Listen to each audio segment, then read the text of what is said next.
Peace, blessings, and salutations. Yarima Karama here again with another segment of Voices from Behind the Wall. Get right to it. There were accumulation of events that started my going in and out of the hole, what the staff like to call the SHU unit, or separate housing unit, or segregated housing unit. Accumulation of different events. It started retaliation by staff. It started my transferring through the system. Remember, I've been through like 11 different institutions within the federal BOP, Bureau of Prisons. So the first event started, they do allow activities. Like, for instance, they do have a recreation department, and these departments get different funding. So the education department, it gets funding. The recreation department gets funding. And what they do with that funding, they buy like the funding is for your basketball, for your soccer balls, for your footballs. It's for events. It's for musical equipment. They have, in certain institutions, they have, well, all federal institutions that I've been to anyway, they at least had a band room, a pool hall, that sort of thing. So the system is not like where you're just locked down 24/7. Remember, these are mostly nonviolent offenders, so therefore they have certain things for off time where you're not at work, where you can kind of go. Otherwise, it would be a very stressful environment. So one of the things that, the first thing that kind of kicked it off, we were having band practice. And those of you that know me on a more intimate level, you know that I perform. I do spoken word poetry. I travel. I do hip-hop, conscious hip-hop. And so we were having a band session. And, band sessions, you play the drums. I mean, it was, you have your live musicians who play music. And so we're going through our session. It's almost the end of the night, but we're going through it, and guys is having a pretty good time. We're making some music basically with just the small amount of equipment that we have.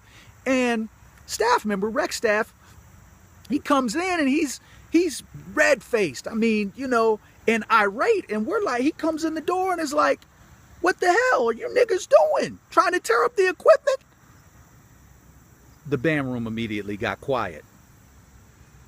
Because basically it was all black guys and 2 Puerto Rican guys.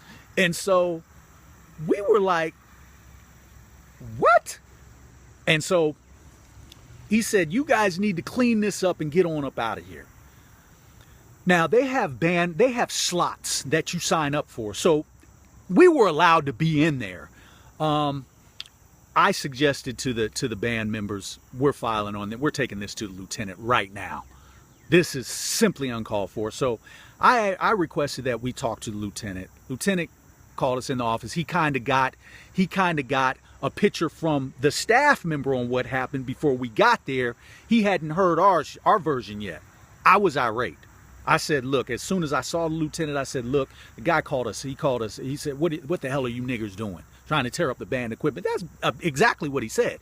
So the lieutenant is like, "Oh, no, we can't have that." Calls us into his office. Now he's trying to defuse the situation. Offers us coffee. And he says, we're telling him the situation. And he's like, "Well, I'll talk to him. That won't happen again." But I'm like, "We're filing on this." So he was like, "Nah, no need for that. Just, let the situation, I got it taken care of." We walked out of that office. And it was like walking through a gauntlet. Staff members, as soon as we left to go outside to go back to our units, staff members, COs, correctional officers, were lined up. Like up and down this path. We basically had to walk through them. It was an intimidation tactic. I wasn't intimidated because at this point, I'm like, I got all this time. I'm not guaranteed to make it home anyway. So that started, I went back, we filed on it, that which got DC involved, because that type of paperwork, it's a discrimination issue So that got DC involved, the head BOP office. Another situation that immediately took place kind of right after that, we were sitting in the chow hall one day, and I got a partner named Rashad, and so it's three of us sitting at the lunch table. We're talking. Rashad is walking up, but he's walking up with his food service supervisor. Now, Rashad works in food service. He's one of the guys that actually likes working there. So he gets within earshot of the table, but he's talking to the supervisor, and they're having a conversation. And so we at the table, we can hear it because they're that close. And so they're having a conversation, and she's basically saying that the food service administrator, who's over all of food service at that institution, she's saying that, you know, she doesn't like how he's running the shift. She doesn't like some of the stuff that he's doing as far as food preparation, getting the weekly menu out. She wants to do some things, but he's not allowing her to do that.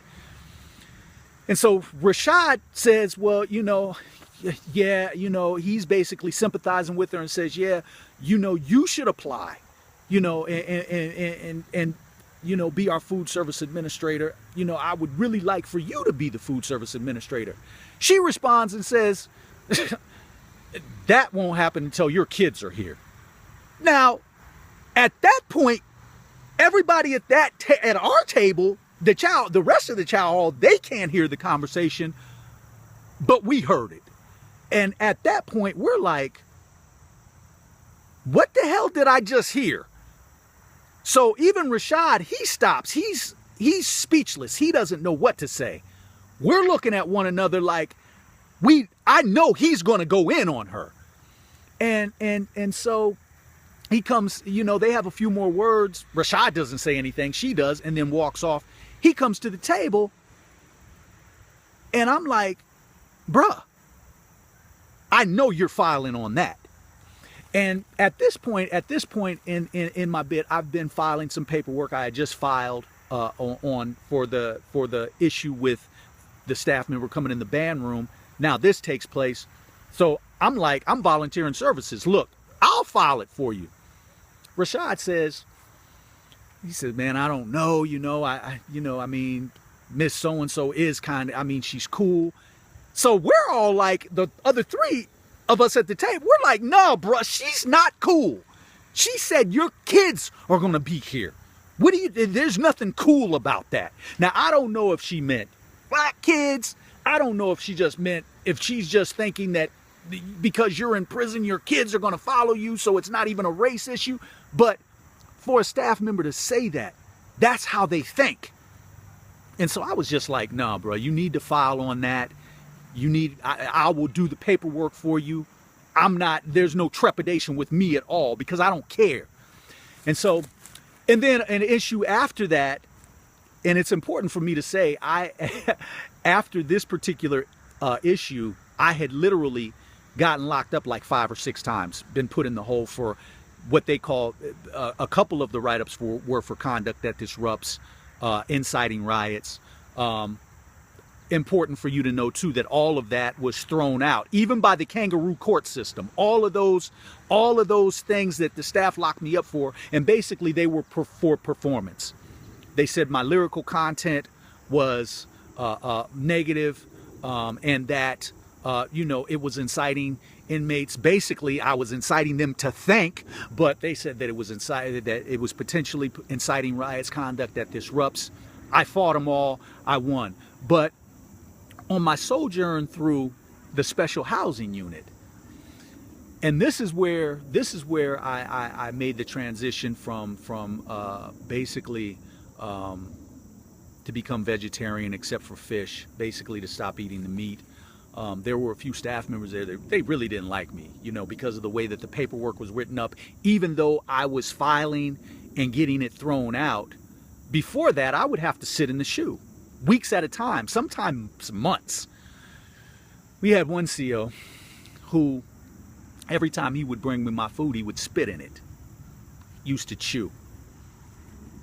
And would spit in my food and then give it to me. I had a single cell. And so I got to the point where I wasn't trusting him. So I started going on fast. while I was in the hole. So I was like, this is a perfect opportunity for me to fast and cleanse myself.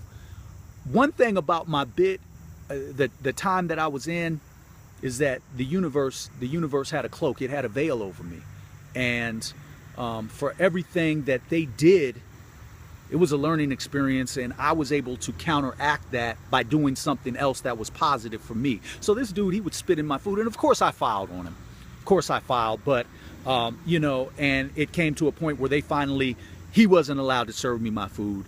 My food was brought. Then I ended up having to go talk to a chaplain to get special meals, what they call common fare meals, so that I would know that where it was basically just a lot of vegetables, I would be able to see it, raw vegetables. I would be able to see the food, my meal, and yeah. And then they started putting me on that bus, transferring me. So, and that's when my sojourn through the system started, where I started getting transferred from institution to institution.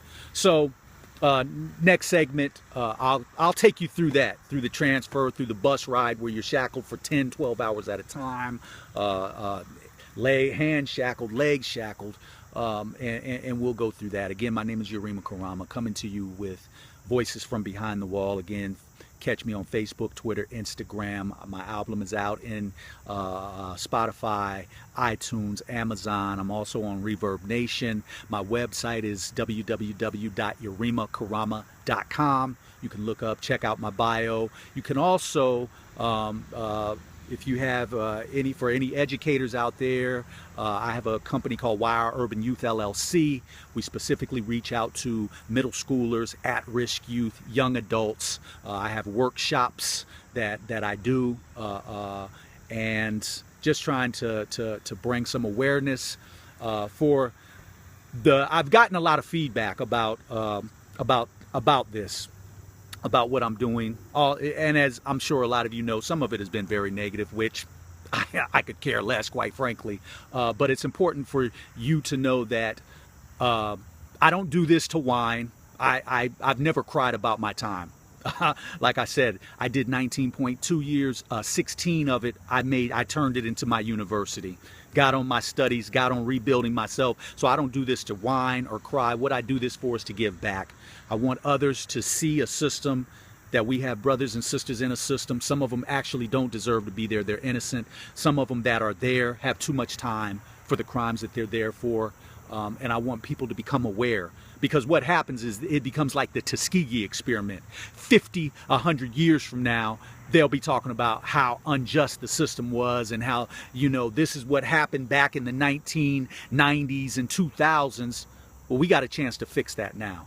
That's my purpose for doing this. So, Yurima Karama, Voices from Behind the Wall. Peace and love. Until next time.